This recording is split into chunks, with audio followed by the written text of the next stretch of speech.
It began with a beautiful, terrifying sight, a celestial event that heralded humanity's end. From the sky fell star spirits granting incredible talents. But with these gifts came something far more sinister. Nature itself awoke, twisting into monstrous forms. The very structure of the world began to change. But before all that, our story starts in a boring office. A young planner's proposal is brutally rejected. He's told to pack his things and get out. Outside, two colleagues discuss what just happened. One of them points out the idea was actually good. But the boss doesn't care. Someone had to be the scapegoat. He shamelessly steals the idea for his own team. Our protagonist is left stunned by the betrayal. This is Kano Hotaka, a rookie game planner. He vents to his only supporter, an online friend. A friend with a cringy name but a good heart. Kano accepts that his big break isn't coming. He looks at a photo of his family, his motivation. He can't bear to let down the people who believe in him. Suddenly, his friend's message begins to distort. A strange countdown appears on his screen. He wonders if it's some kind of new virus. But it's not just his computer. It's every screen in the office. A message appears. Welcome to the world of a real game. The world outside begins to tremble and break apart. Kano stares in disbelief at the screen. The title on screen is the one from his stolen proposal. A monster appears outside, but they dismiss it as a promotion. The creature shatters the glass, its jaws opening to claim them all. The office party ends with a scream and a splash of red. Panic erupts as the survivors scramble for their lives. On a broken screen, a final message from his friend flickers out. A blinding flash of light consumes everything, but Kano's only thought is to get home. He desperately calls his sister Nozomi. He tells her to hide, promising he'll be there soon. With one call made, he prepares for another. He hesitates to dial his ex, the one he pushed away, but his finger moves with a will of its own. He knows this is no time for personal regrets. Just then, the beast crashes through the stairwell behind them. Its gaping maw closes in on the terrified crowd. And in a moment of pure cowardice, his boss shoves him forward. Guess this is one way to handle a bad performance review. Kano can only stare, his family flashing before his eyes. He plummets towards a gruesome end. But from the sky, an unexpected savior arrives. A missile strikes the creature, erupting in a fiery blast. Kano is thrown from the monster's path, hitting the ground hard. His consciousness fades into darkness. A memory surfaces. The day he broke up with a girl named Sarah. He called himself a background character, unworthy of her world. His eyes snap open, filled with a new fire. He's alive, kneeling in the heart of a burning city. Battered and broken, but still breathing. Using a piece of rebar for support, he forces himself to stand. His family is waiting. He cannot give up. He finally understands his game is now their reality, and across the horizon, the war for this new world has already begun. Kano struggles with the impossible truth of his new reality. A horrifying vision flashes through his mind. His sister's fate. His heart shatters as he screams out for his family. Fueled by rage and grief, he charges the beast head-on. But his desperate attack is met with overwhelming force. He collapses, wondering if a background character can even dream. The monster's weaponized tongue closes in for the final blow. His life ends on a spike, asking the universe for a do-over. And just like that, he wakes up in a crowded school hallway. His classmates ask if he's okay, calling him by his old name. An announcement declares it's a crucial day for all third years. He's not just alive, he's been sent back to high school. This world is different, but he doesn't care. He's been reborn. This time, he vows to rewrite his destiny with his own hands. Suddenly, a colossal clock appears, because subtlety is overrated. A strange sound draws his attention upward. His eyes widen in dawning horror. It's the same countdown that heralded the end of his world. He points it out, but no one else seems to see it. He's the only one who remembers, the only one who knows. This isn't a second chance, it's a death loop. He's forced to relive the memory of his family's demise. But then, the game grants him a main character cheat code. The hands of the great clock begin to stir. The very structure of time seems to shift around him. The gears of fate are turning in his favor. The countdown flickers, the numbers scrambling into something new. His deadline has been extended by an entire year. A system window details his unique hidden talent, Creator. He learns he can hold 4 talents, a privilege unheard of.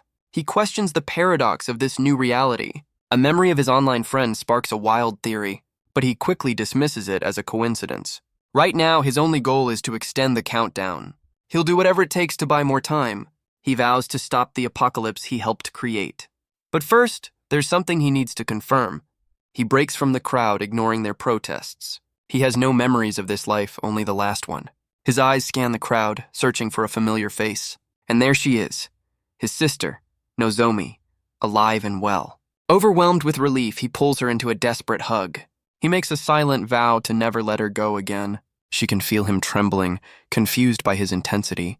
Public displays of affection are clearly not her thing. He frantically asks about their parents, earning a strange look. His little reunion is cut short by a booming voice from the stage. And of course, the teacher is a dead ringer for his old boss.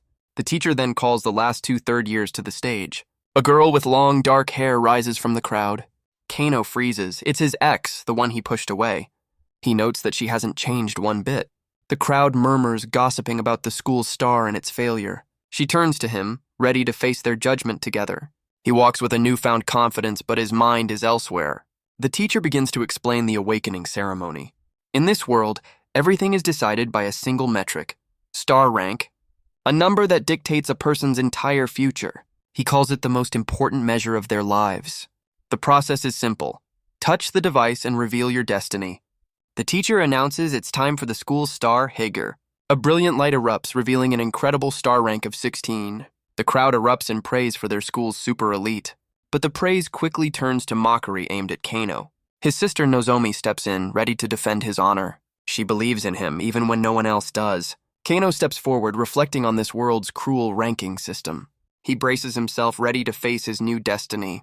The result is nothing. He is unable to awaken. The entire school erupts in laughter and ridicule. Even the teacher joins in, savoring his public humiliation. But a hidden system window tells a different story. His creator talent just drained the entire machine dry. The instructors panic as the priceless device goes dark. They find the energy core has been completely emptied.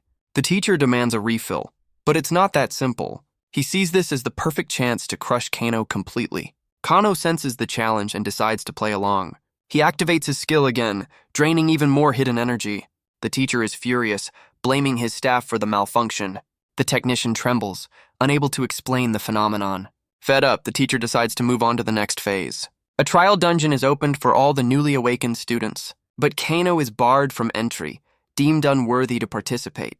His classmates, now clad in armor, look down on him. Sarah approaches, surprised by his calm demeanor. She can't understand how he, of all people, failed to awaken. But Kano is brimming with a confidence she's never seen. Just then, a new challenger appears to steal his girl. He declares them the perfect match, chosen by the gods themselves. Sarah unleashes her power, her stats confirming her elite status. With a single glare, she tells the challenger to back off. Her sheer intimidation sends him and his cronies scrambling. He retreats, but not before promising to settle the score inside the dungeon. Kano tries to explain, but Sarah seems to misunderstand his calm. She admits she's not disappointed, just frustrated for his sake. She declares she'll become strong enough to protect them both. A memory surfaces of a promise he once made to her. Kano realizes the roles have completely reversed. So much for being the hero. The teacher's voice cuts through the moment, officially exiling Kano. But on stage, another teacher begins a surprising speech. He questions the very foundation of their world's cruel hierarchy. The head teacher is furious, but the man simply blames the world's madness. And then, the assembly takes a very unexpected turn. He's not alone. The entire faculty reveals their monstrous forms. Their plan has been years in the making, all for this one moment. He issues a simple, terrifying command: kill them all.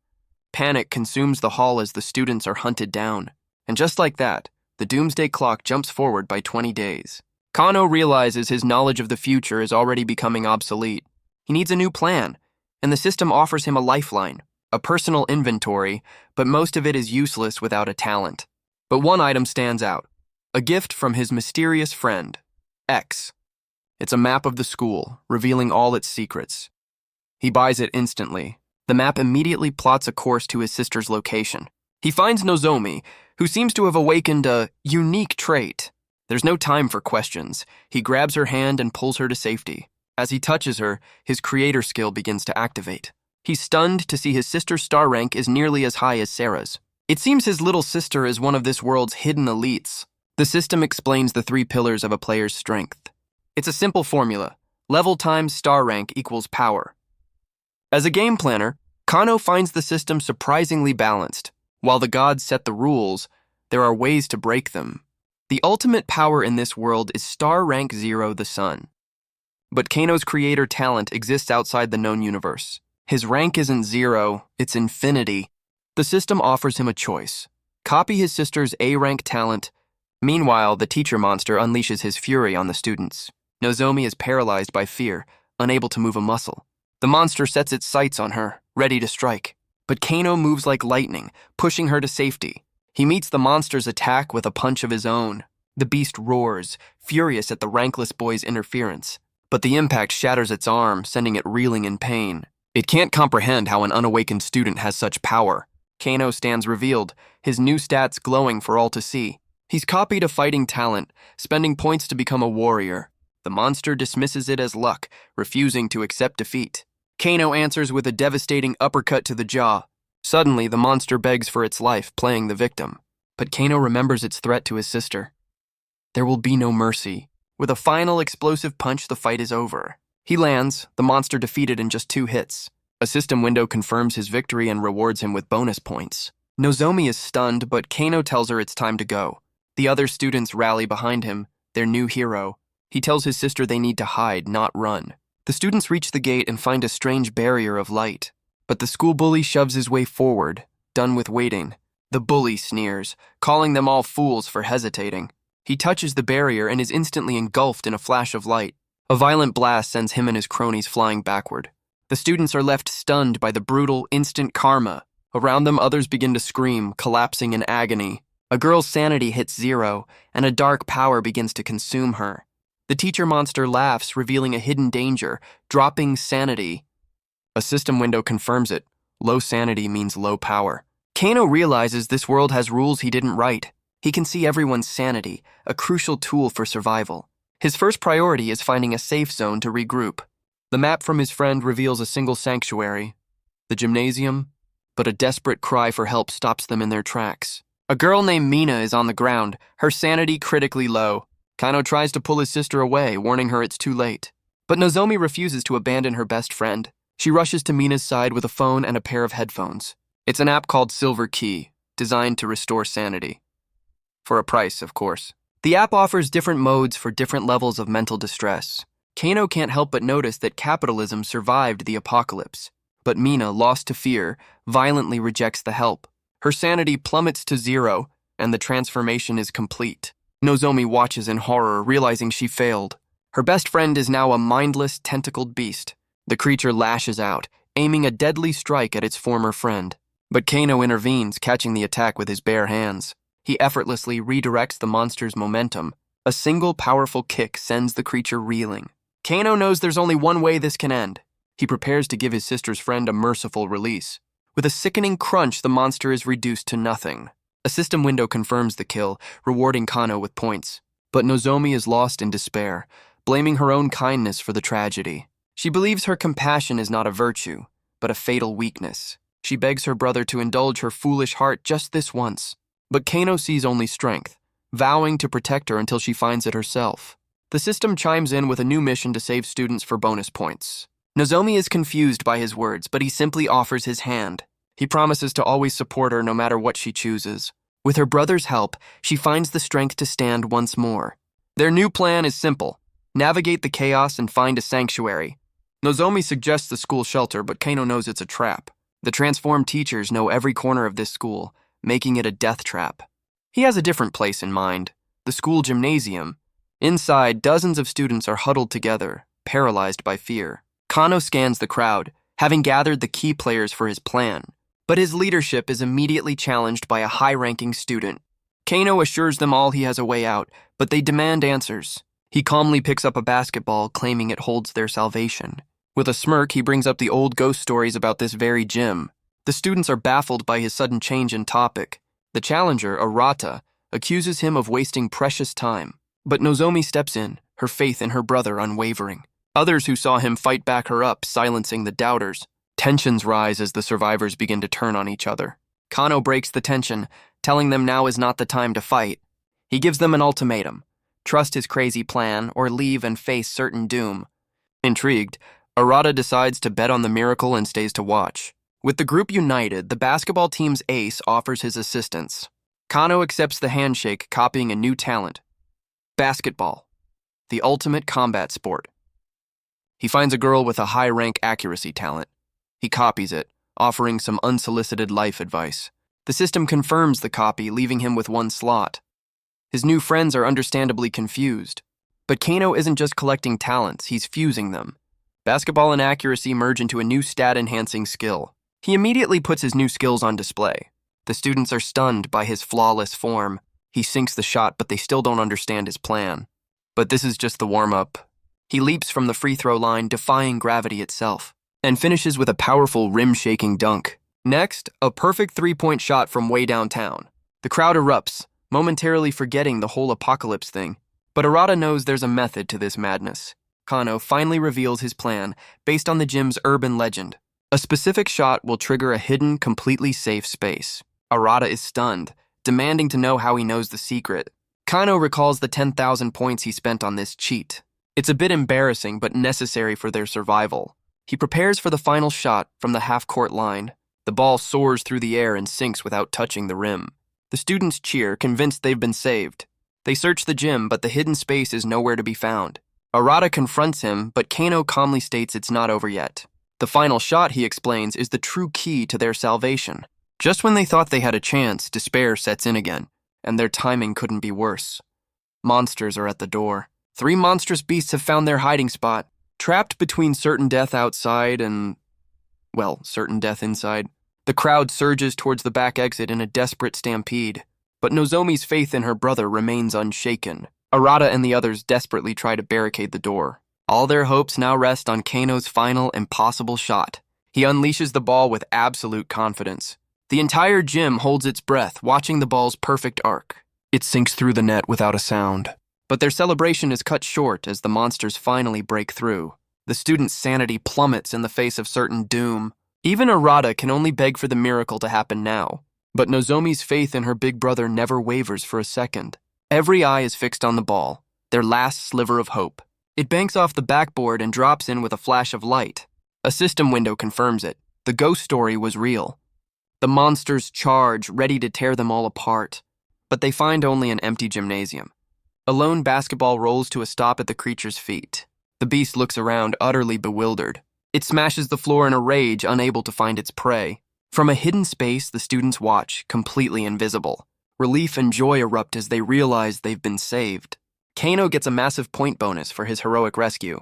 Suddenly, he's the most popular kid in school. Funny how that works. Nozomi beams with pride, her belief in him fully vindicated. Arata approaches, offering a handshake and a sincere apology. The crowd is stunned. The school's lone wolf is bowing to another. Kano accepts, but his focus is already on those still in danger. His creator skill activates, detecting Arata's high-ranked talent. But Kano declines the copy, saving his last slot for a combat skill. Arata questions Kano's reckless methods despite the outcome. Kano just grins, telling the overly serious genius to loosen up. He then claims the treasure chest, the prize for clearing the mission. The reward is a legendary weapon, the Bow of Light, Sarnga. The other students are in awe, inspired by Kano's newfound power. But one girl, an archer named Shizuno, recognizes the bow she's always dreamed of. Kano walks right up to her and offers her the legendary weapon. She's completely flustered, barely managing to shake his hand. Her mind immediately jumps to marriage and kids. Well, that escalated quickly. But Kano's only goal is to copy her archery talent for himself. A flash of light engulfs him as the students watch in shock. He unlocks a new class, the impossibly cool Light Ranger. Fully equipped and ready for battle, he declares it's time to fight back. Elsewhere, a monster corners another terrified student. The beast toys with its prey, savoring the moment of terror. It sneers, ready to deliver the final blow to the worthless human. But a sudden arrow of light pierces its eye. The student looks up to see his savior as the monster collapses. From a nearby rooftop, Kano stands ready, his new bow drawn. His eyes narrow as he shouts a warning to the boy below. More monsters emerge from the shadows, surrounding the student. The system confirms his bow has unlocked 2 new skills. Kano prepares to unleash his newfound archery powers. Another student is captured, his friend screaming his name in despair. Kano leaps from the building, a silent hunter against the sunset. He draws back his bow, charging an arrow with pure light. The shot flies true, a golden streak in the dying light. It finds its mark, ending the monster in a burst of energy. He lands, warning the survivors to run before it's too late. But even with this power, he knows his low stats are a critical weakness. He steels his resolve, knowing there are no save points in this reality. Across the city, points of light appear as star spirits are gathered. A system map updates his progress. 100 saved and 42,000 points earned. The system confirms his progress. Only one beast remains. Kano kneels, exhausted, surrounded by the fallen monsters. With grim determination, he calls upon his system storage. He's unlocked new weapons, but the price tags are staggering. Turns out saving the world doesn't pay as well as he'd hoped. He finds an expensive recovery potion, a necessary evil for the final fight.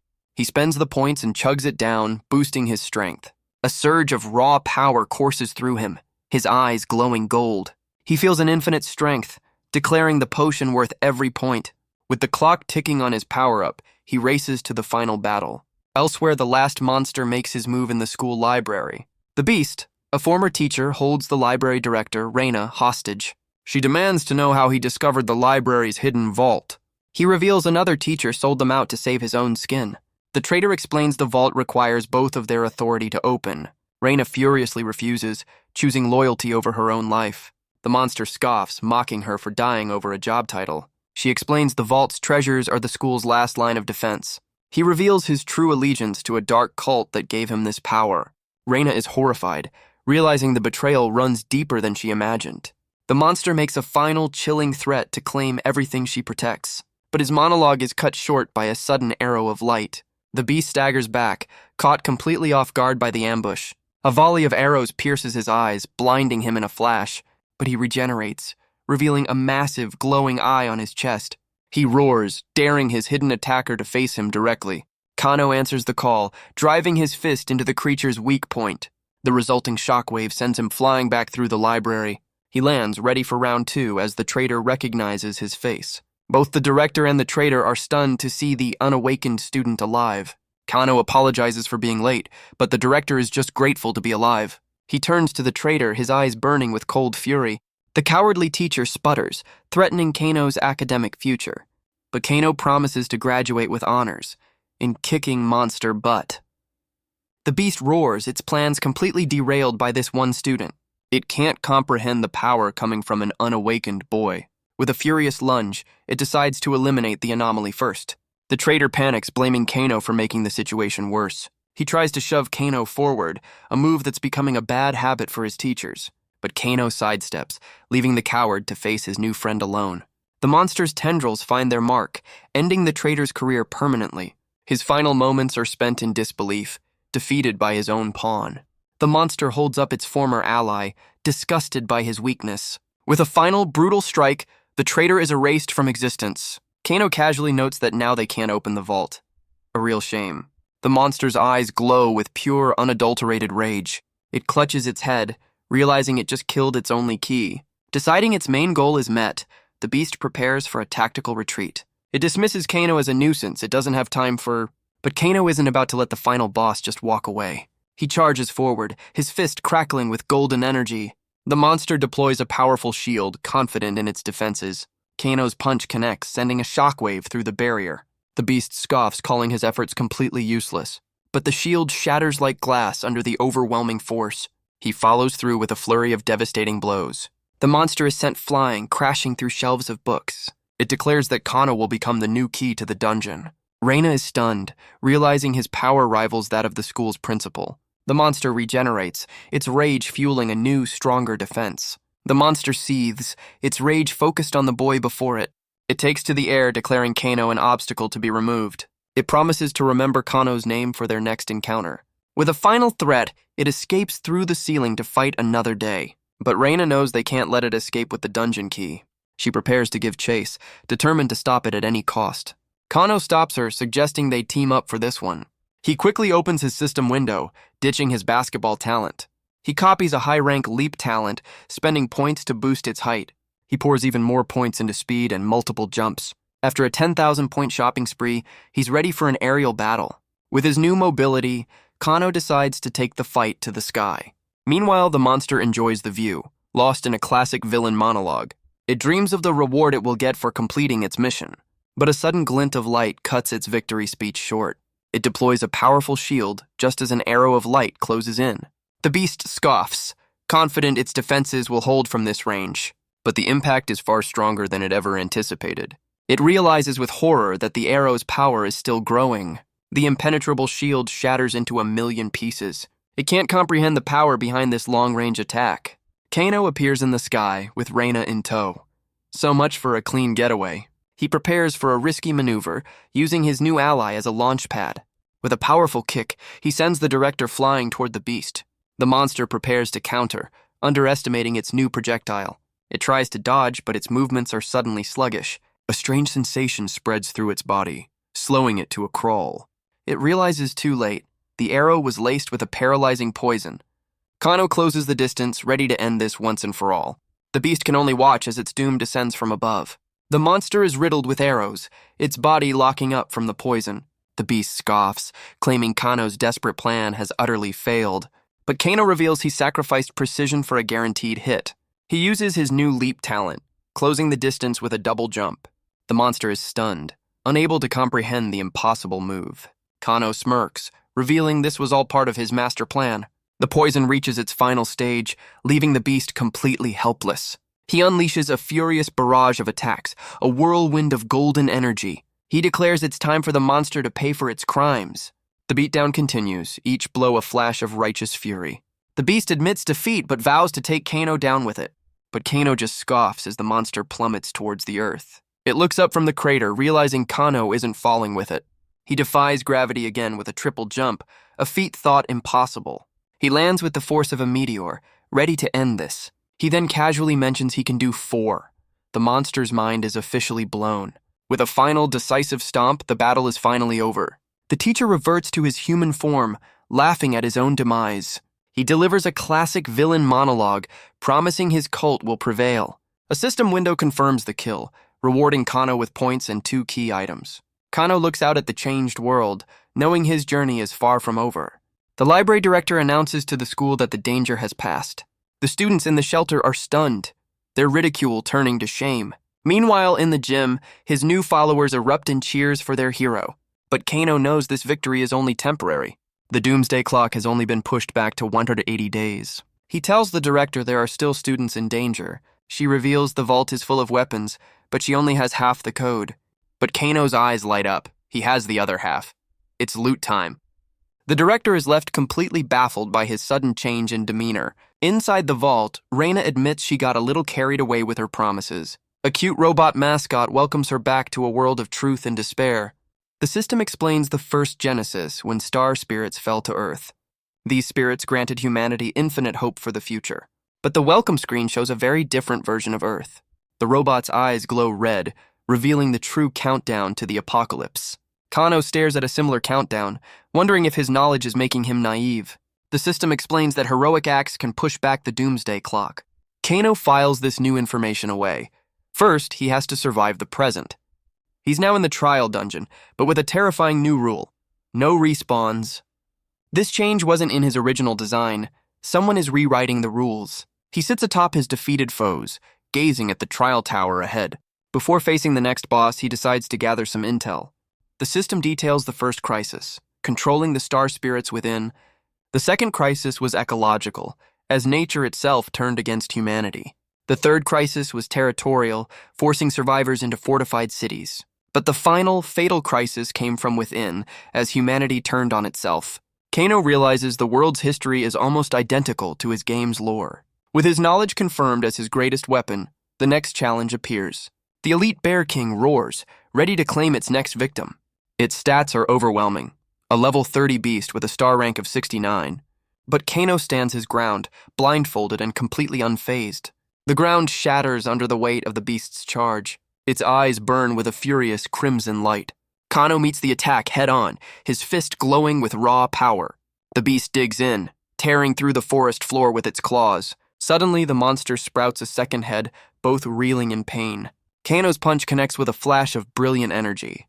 The monster is sent flying, its arm engulfed in golden flames. The sheer force of the blow sends Kano hurtling backward through the air. He meets the beast's charge with a devastating uppercut. The monster's claws shatter against the force of the blow. Kano grabs its massive arm, refusing to let go. He uses the monster's own momentum to swing it around, and hurls it into the ground with earth-shattering force. The beast roars in agony from the bottom of the crater. But Kano is already flying back for another attack. The monster can only stare in disbelief and rage. Under the light of a blood-red moon, the final act begins. The beast rises, its body riddled with wounds, ready for one last stand. But it's instantly obliterated in a storm of rock and energy. A system window confirms his victory and a meager reward. Kano scoffs at the low payout, but knows his talents are a perfect match. He considers his future build, planning to combine his skills. Suddenly, a voice praises him for his solo victory. A new challenger appears, but Kano dodges his attack with ease. The boy introduces himself as Akira, ready for a fight, but he's recognized as Tsunaya, a rich kid from another class. Kano is stunned, demanding to know why he's here. He grabs the boy, asking what happened to the other students. Tsunaya reveals a horrifying truth. Everyone else is dead. Kano demands answers, but the survivor is too terrified to speak. He clutches his head, trying to block out the traumatic memories.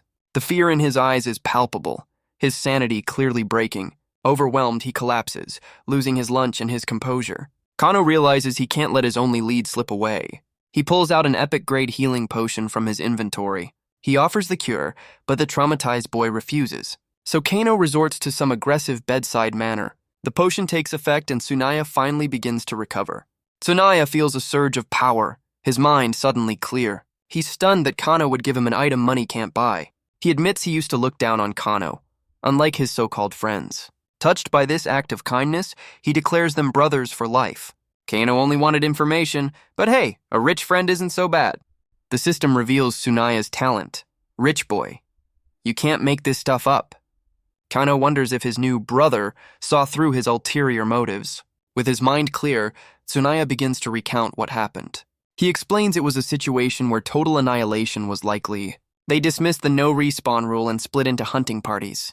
But the monsters they found were far stronger than expected. The students were completely overwhelmed by the sudden difficulty spike. A massive plant creature ensnared dozens in its deadly vines. They realized with horror that the no respawn rule was very, very real. Panic set in, and the survivors scattered in every direction. But one person refused to run, his ex, Sarah. She rallied the others, declaring that fighting was their only way out. She faced down the horde, ready to risk her life for their survival. Under her command, they won the battle, but at a terrible cost.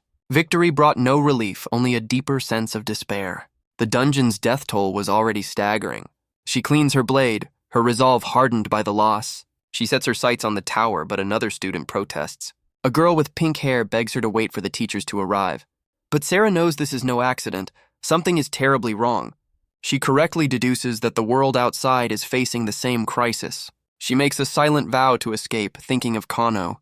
Meanwhile, another group of survivors is ambushed. The canisters release a strange purple gas into the air. They choke and collapse, realizing too late that it's poison. Sarah struggles against the poison, the last one standing in the ambush. A mysterious armored figure appears, praising her sharp instincts. Enraged, she leaps forward, ready to take down the source of the chaos. The figure is impressed, noting her talent is truly one of a kind. But her desperate attack is stopped with a single effortless blow. He declares her future is not glory, but an endless, dark hell. Tsunaya explains these soldiers took everyone, the living and the dead. They were all dragged into the Black Tower under the blood-red moon. Kano tells his new friend to hide. He's going in to save them alone. But Tsunaya refuses, wanting to help his new brother in arms. Kano reminds him he has billions to inherit. Can't be reckless with that kind of cash. Tsunaya admits he's scared, but he's done living a useless life. He learned the hard way that money can't buy survival, only time. He now understands that true power is the only thing that matters. He begs to join the fight, promising his expensive gear will be useful. Kano realizes that in this world there are no NPCs, only main characters. He accepts the offer, challenging the rich boy to prove his resolve. They charge the tower, a two-man army against impossible odds. They arrive at a massive, sealed gate, the entrance to the dungeon's heart. Kano notes that the gate is locked, despite the first stage being cleared. He realizes his mysterious friend X must be incredibly powerful. Tsunaya decides diplomacy is overrated and pulls out a giant cannon. The system details his custom weapon, complete with a father's love defense buff. He unleashes a volley of rockets directly at the sealed door. The gate erupts in a massive fiery explosion. Tsunaya cheers, confident he's blasted their way through. But the gate begins to regenerate, repairing itself before their eyes. He prepares to fire again, ready to overwhelm its healing factor. Kano stops him, explaining that brute force won't work on this puzzle. He tells his new ally to wait as he prepares a different approach. Kano uses his leap talent, rocketing up the side of the tower. He bounds from ledge to ledge, scaling the impossible height with ease. He lands gracefully on a platform hundreds of meters in the air. Kano observes the regenerating wall, realizing this is a puzzle, not a fight. Tsunaya flies up beside him, his jetpack barely keeping pace with Kano's jumps. He boasts about his family's tech, complete with a paternal authority safety feature. The rich boy's high-tech gear is impressive, if a little over the top. Suddenly, Tsunaya's tone shifts to panic. A star spirit has vanished. Someone just died. He explains his goggles can sense spirit energy, a birthday gift from his mother. Through them, he sees Kano radiating an unbelievable amount of power. But Kano is focused, knowing they're running out of time to find a way in. Then, a memory sparks an idea, connecting the dots to a hidden solution. He tells his new friend there's still one last chance to get inside. With a leap of faith, he dives off the platform, plummeting down the tower's face. Tsunaya watches in horror, then relief, as Kano's fall becomes a controlled descent. He lands a precise punch on a seemingly random panel. He recalls his own design. Every password was set to a specific birthday. The first attempt fails, but he quickly moves to another combination. With the correct input, a massive section of the tower wall slides open. They rush inside, but Kano warns that the real challenge has just begun. He explains that with this master key, every door is now an entrance. The story shifts to a memory, a rundown residential area on the city's outer wall. A 7-year-old girl named Setsura Higure explores the Forbidden Zone. She hopes to find a friend and spots a boy sitting atop a ruined truck. It's an 8-year-old Hoki Kano, concentrating intently on a task. He carefully places a soda can on a pile of debris. With a flick of his finger, he sends a small pebble flying. The projectile shoots through the air with impossible speed and accuracy. It strikes the can dead center, and young Setsura is completely captivated. She hesitates to approach, but the boy has already noticed her watching. But her exploration is cut short by a monstrous beast. She stumbles backward, her escape route cut off. Another creature, a giant rat, closes in for the kill. But a projectile of light zips past her head. It finds its mark with pinpoint accuracy. Young Hoki celebrates his perfect shot. His eyes are sharp, a slingshot his only weapon. He demands to know who she is and why she's here. Terrified, she apologizes, claiming she meant no harm. He tells her to stop crying, calling this no place for a rich kid. But he admits she's polite, so he doesn't dislike her. He moves with an agility that defies his age. He lands before her, offering a hand to help her up. He even offers to clean her dress. What a gentleman. She shyly accepts his kindness.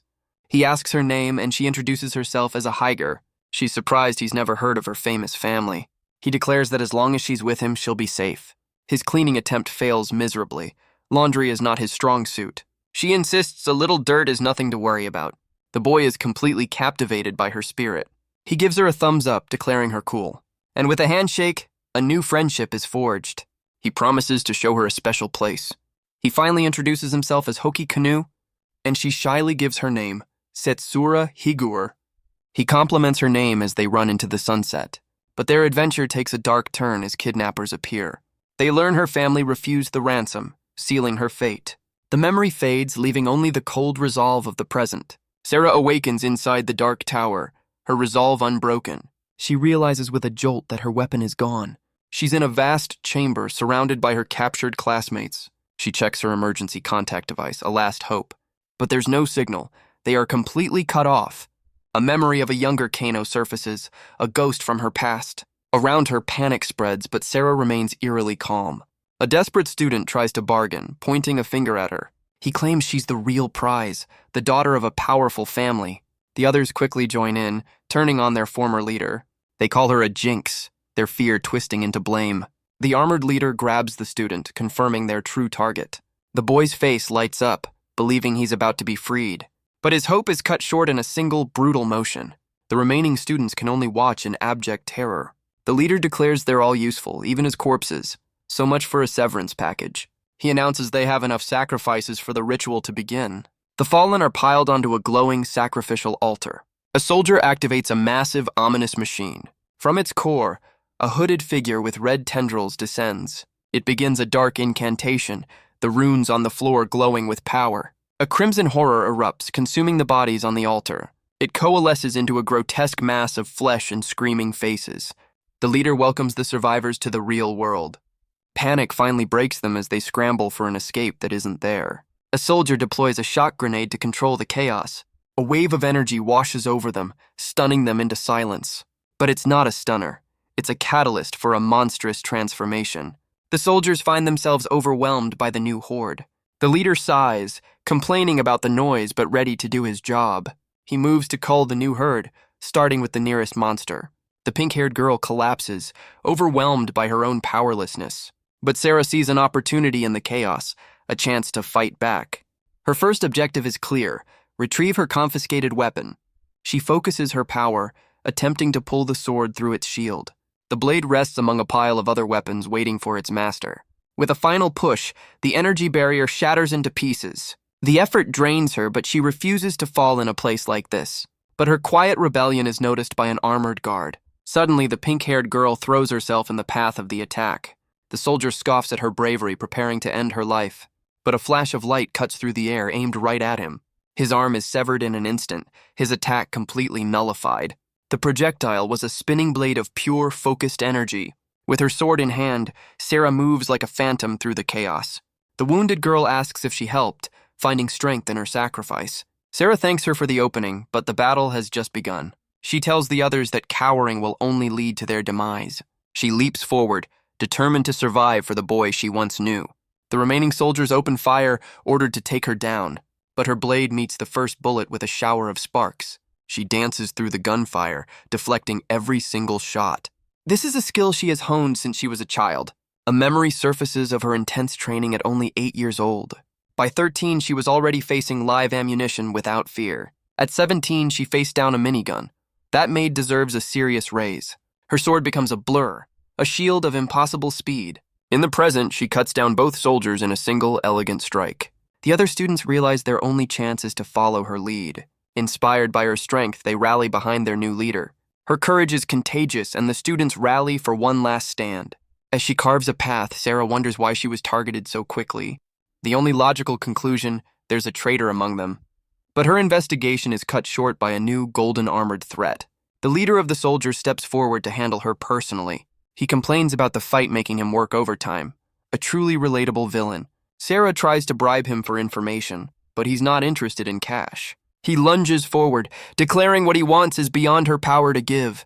His attack connects, sending her reeling from the sheer force. He acknowledges her potential, but dismisses her current strength as mere entertainment. She couldn't get answers, but his actions confirm her suspicions were right.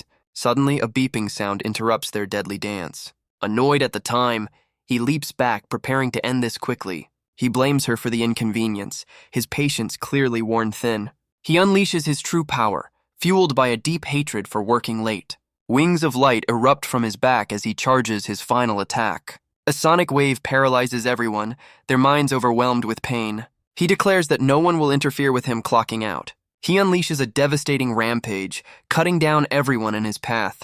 Sarah is left kneeling in the aftermath, surrounded by the fallen. But even now, she refuses to give up, reaching for her sword. He stops her, impressed by her unbreakable will to survive. He holds her blade, noting it's an extension of her very soul. And then with casual cruelty, he snaps it in two. Her eyes widen in horror as her last hope shatters before her. He pins her to the wall with the shards of her own weapon. He mocks her, claiming her own strength led to her downfall. But her eyes still burn with defiance and unyielding rage. Suddenly, a new voice commands him to stop playing with his toy. It's the school bully, William, asking if she regrets choosing Kano over him. Sarah's eyes burn with rage. William was the traitor all along. He shamelessly admits it, slamming her to the ground. He gloats, savoring the sight of the school's star at his feet. With a twisted grin, he promises the real fun is just beginning. He pins her against the wall, her last hope fading. But even now, her will to fight remains unbroken. The soldier gives him 1 minute, a paid bonus for his cruelty. William declares a minute is all he needs to leave his mark. Suddenly, strange devices descend from the ceiling above. They crackle with an unfamiliar, ominous energy. A blinding flash of light engulfs the entire chamber. Sarah's eyes widen, a flicker of recognition in the light. She finds herself in a new suit, a voice apologizing for being late. Kano has arrived, standing between her and the enemy. He crackles with power, vowing death to anyone who harms his family. Sarah can only stare at the back of her unexpected savior. He came for her, just like he did all those years ago. The soldier demands answers, stunned by the impossible intrusion. But William sees this as the perfect stage for his twisted revenge. He lays out a sadistic plan, fueled by pure, unhinged jealousy. The soldier warns him, but William dismisses Kano as rankless trash. He asks if Kano is ready to accept his fate. Kano turns the question back on him, his voice cold as ice. William charges, ready to end the rankless boy's life, but Kano dodges the attack with effortless grace. He stops the blade with his bare hand, much to William's shock. With a sickening crunch, he shatters the bones in the bully's hand. William screams, unable to comprehend this impossible strength. Kano uses his opponent's own momentum against him and slams him into the ground, a statement of absolute dominance. Kano delivers a brutal lesson in consequences. William begs for a mercy he never showed anyone else. But his epic class shield offers little protection from this beatdown. He screams for his hired muscle to finally intervene. But the soldier explains murder wasn't in the contract. Gotta love a villain with a good work ethic. Desperate, William agrees to pay any price for Kano's head. But his priceless shield begins to crack under the relentless assault. It shatters completely, leaving him defenseless against Kano's fury. The other students watch, their terror replaced by grim satisfaction. Sarah is captivated by the strength of the boy she once knew. Just then, Tsunaya arrives with a gift from his new brother. Sarah is stunned, recognizing a blade of legendary quality. It's Frostfang, an epic-grade sword with the power of ice. Tsunaya relays the plan. Kano will be the distraction. They use a smoke grenade to cover the students' escape. The soldiers aren't fooled, quickly switching to thermal vision. But their advanced tech shows absolutely nothing. A moment later, a sniper shot takes one of them down. Turns out Rich Boy Tech comes with a few extra features. The remaining soldiers scramble to block every possible exit. But Sarah carves a path, her new blade a blur of icy steel. She vows to return for Kano once the others are safe. Back in the chamber, Kano's knuckles are bleeding, but his will is iron. William is a broken mess, begging for a forgiveness he doesn't deserve. Kano reminds him of the lives lost, rejecting his pathetic excuses. The Golden Soldier finally makes his move, telling Kano to stop playing. But Kano sees the truth. This is just a stall tactic.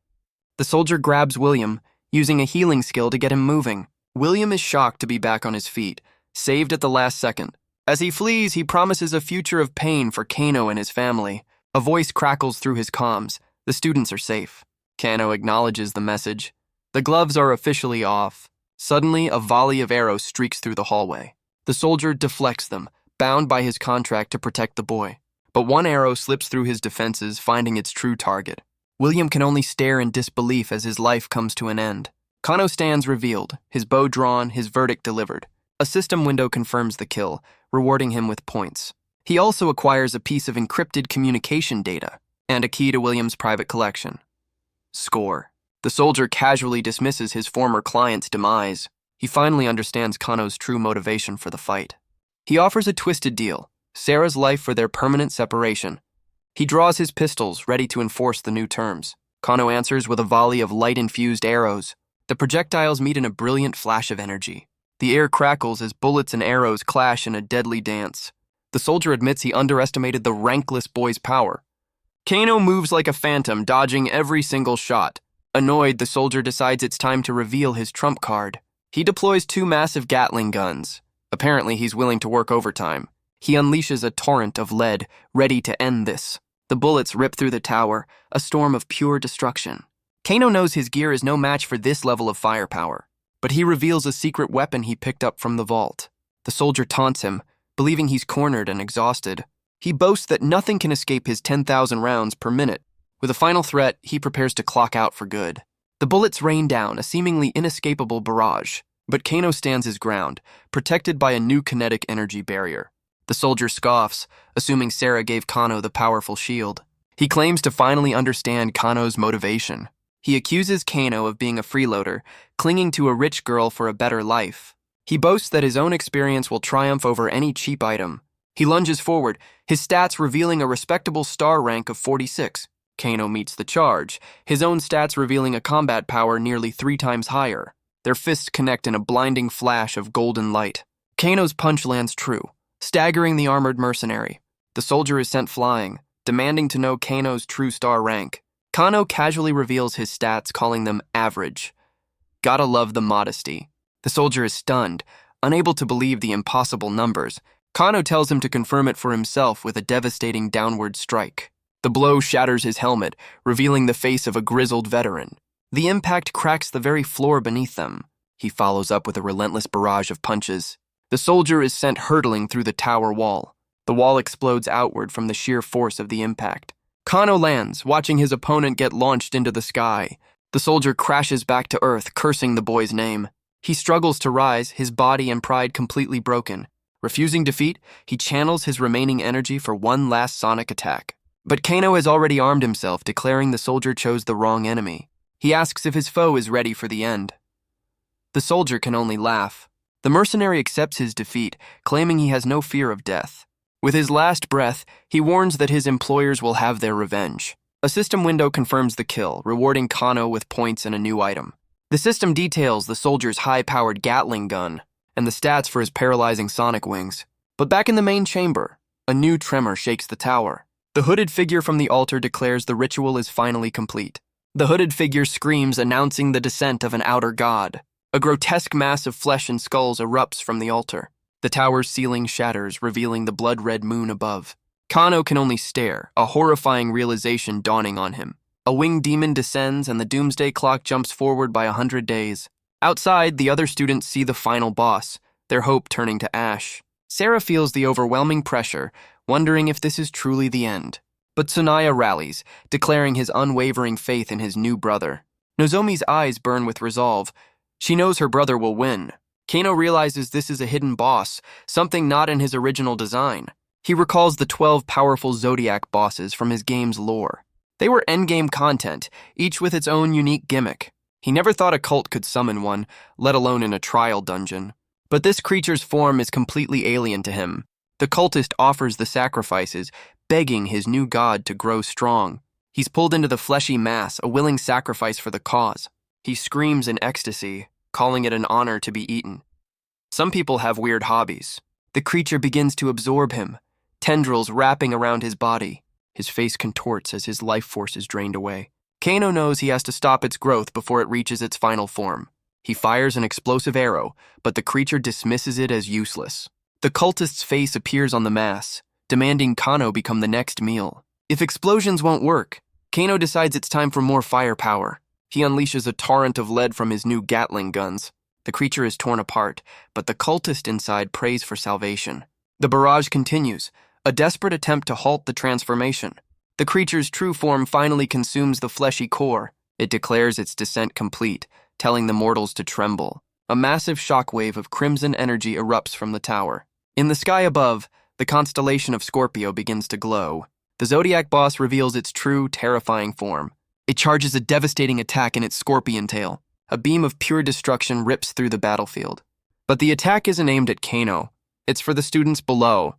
The boss unleashes a new wave of shadowy minions. A horde of shadow scorpions rises to join the fight. The students are completely overwhelmed by the new arrivals. They're trapped in a ring of fire, their escape cut off. One student learns the hard way this is no ordinary flame. The fire itself seems to be alive, consuming everything it touches. Tendrils erupt from the ground, dragging them to their doom. There is no escape from the monster's grasp. As one student breaks, Sarah tells him to get up and fight. She carves a path, declaring that weakness is not an option. But the monsters regenerate, their hope turning to ash. Tsunaya rallies them, his fear replaced by a newfound courage. Nozomi stands her ground, her faith in her brother absolute.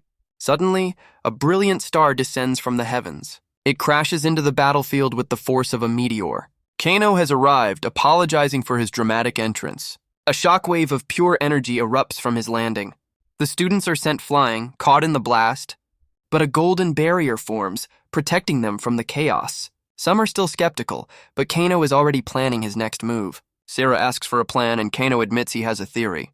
He knows the boss's weakness, but getting close is the real challenge. Sarah sees the flaw. The boss is completely out of reach. But Tsunaya has a solution, courtesy of his family's fortune. A pillar of golden light erupts from a summoning circle. He summoned a giant robot. Because of course he did. Tsunaya reveals his secret weapon, a custom S-rank robot. But he explains it has one very expensive flaw. It runs on star spirits, burning 10,000 every minute. Sarah notes that even a corporation couldn't sustain that cost. Tsunaya admits he had to beg his father just to borrow it. He once saved up for a 30-second joyride, Best 30 seconds of his life. Even with his entire fortune, he can only power it for 4 minutes. As the other students break down, Kano weighs his options. He steels his resolve, knowing this is his only chance. Suddenly, a system window confirms a 5,000-point transfer. Tsunaya offers all he has, hoping 30 seconds will be enough. Kano turns to Sarah, who looks on with concern. He reassures her, telling her not to blame herself for his choices. He tells Tsunaya to keep his points. He has enough for 4 minutes. The system confirms the link, deducting 40,000 points from Kano's stash. His creator talent unlocks the robot's full battle potential. The machine's eyes glow, fully synchronized with its new pilot. It launches into the sky as Tsunaya cheers for his new brother. Inside, Kano feels the robot become an extension of his own body. He understands the price tag, but survival is his only goal. His first priority is to eliminate the threats on the ground. With glowing blades, he carves through the shadowy minions. The creatures melt away under the onslaught of energy. The boss's tendrils reveal sharp, golden stingers. The system warns of a massive wave of incoming attacks. The robot dances through the assault, a blur of red and gold. He activates the Hive missile system, ready to clear the field. A volley of rockets launches from the robot's shoulders. The battlefield erupts in a storm of fire and light. The boss recoils, and Kano knows he has to strike before it fully forms. The robot's shoulder cannon charges, ready to fire. It unleashes a point-blank blast of pure energy. But the boss's dark aura corrodes the armor, leaving him with only 3 minutes. Kano decides to go all in, hitting the beast with maximum firepower. But the creature's massive claws block the entire volley. He switches tactics, activating the robot's rush protocol to overwhelm it with speed. A pair of brilliant starburner wings erupt from its back. He weaves through the monster's attacks, a blur of red and gold. The beast's own defenses begin to crack under the pressure. The two titans clash in a storm of light and fury. Below, Tsunaya and the others can only cheer for their new hero. But Sarah sees the truth. Kano is fighting as if he has nothing left to lose. She's overwhelmed with guilt, feeling like a burden to the one she wants to protect.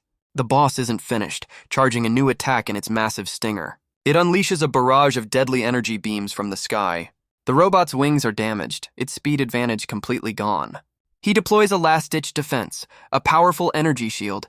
Kano steals his resolve, ready to push forward until the barrier breaks. With only 1 minute of power left, he charges head-on. He uses the shield as a battering ram against the monster's stinger. The golden barrier begins to crack under the immense strain. It shatters, but not before Kano achieves his true goal, immobilizing the beast. With the enemy pinned, he prepares for one final decisive blow. The robot activates its last protocol, its ultimate weapon. A massive cannon begins to charge, drawing in all available power. The boss counters, preparing a final attack of its own. Kano unleashes Star Judgment, a beam of pure cosmic energy. It descends from the heavens, a pillar of absolute destruction. The Zodiac boss is caught in the blast, its form disintegrating. It can only scream as it's erased from existence by the overwhelming light. The students can't believe Kano just obliterated the final boss. A system window confirms their victory and opens a gate out of the dungeon. Relief turns to celebration as they praise their new hero. Tsunaya beams with pride, his faith in his new brother fully rewarded. Sarah watches, a quiet smile confirming he's exceeded all her expectations. But the victory came at a cost. The robot's power runs out. Kano is forcibly ejected, the system wishing him good luck. Thanks for nothing. As he falls, a piece of the robot's armor flies toward him. It's a gauntlet, a final parting gift from the machine. He catches it, a souvenir from his very expensive joyride. Now all he has to do is survive the fall from orbit. Suddenly, a strange sensation washes over him. A wave of pain and weakness cripples him midair. The system announces a special debuff for overexertion. For 10 minutes, all his skills are locked. He's completely powerless. Below, his friends realize his descent isn't slowing down. Tsunaya connects the dots. It's a side effect of piloting the robot. He ignites his jetpack, ready for a heroic rescue. He rockets into the sky, vowing to save his new brother. Sarah prepares to follow, not about to be left behind. Meanwhile, the other students are gathered at the exit portal, but their only escape route begins to shrink before their eyes. A student points to the sky, a new horror dawning on them. The Zodiac boss wasn't destroyed, it was just regenerating. An error message appears. The gate is closing in 100 seconds. Panic erupts as the students stampede towards the exit. The pink-haired girl is left behind, begging for someone to help her. Sarah rushes to her side, refusing to leave anyone behind. But she knows the shrinking gate means she can't save them all. She rallies the survivors, preparing for one last desperate stand. The pink-haired girl asks Sarah for the plan, but she's suddenly sent flying through the air. Sarah's plan is simple: throw her to safety. The other students can only watch in disbelief. This is certainly one way to evacuate your allies. The crowd is stunned by the unconventional rescue. They land safely in a protective field, grateful but bruised. Sarah stands her ground, honoring Kano's sacrifice. She vows to get every last one of them out alive. Meanwhile, Kano accepts his fate as the gate closes.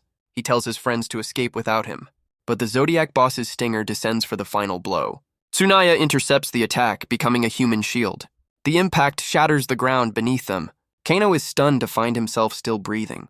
Tsunaya apologizes for forgetting the robot's side effects. He says it was worth it if it meant saving everyone. He wanted Kano to live more than anything. But he's not done yet. He has one more trick up his sleeve. He summons a high-tech motorcycle. Rich kids get all the best toys. With his flight suit destroyed, this is their only way out. They race towards the closing gate at max speed. Their window of escape is shrinking by the second.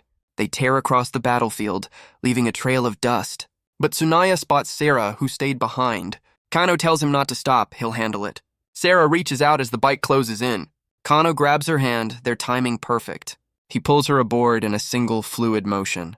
Now a trio, they make their final dash for freedom. Sarah admits she's tired of him always leaving her behind. He holds her close, vowing that this time he's not going anywhere. But Tsunaya cuts the reunion short. The gate is closing in 10 seconds. He tells them to hold on for their lives. With a twist of the throttle, he pushes the bike to its absolute limit. It's a final, desperate sprint for the finish line. They race towards the shrinking portal, their only way out of this hell. But the Zodiac boss has one last parting gift for them. A final attack shatters the ground, blocking their path. A massive chasm opens up, the dungeon refusing to let them go.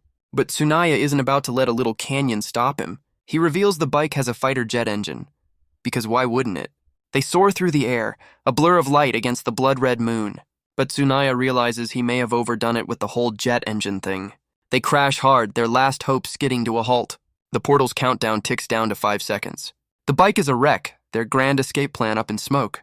Kano carries Tsunaya, who blames himself for their failure. Sarah can only watch, feeling powerless to help.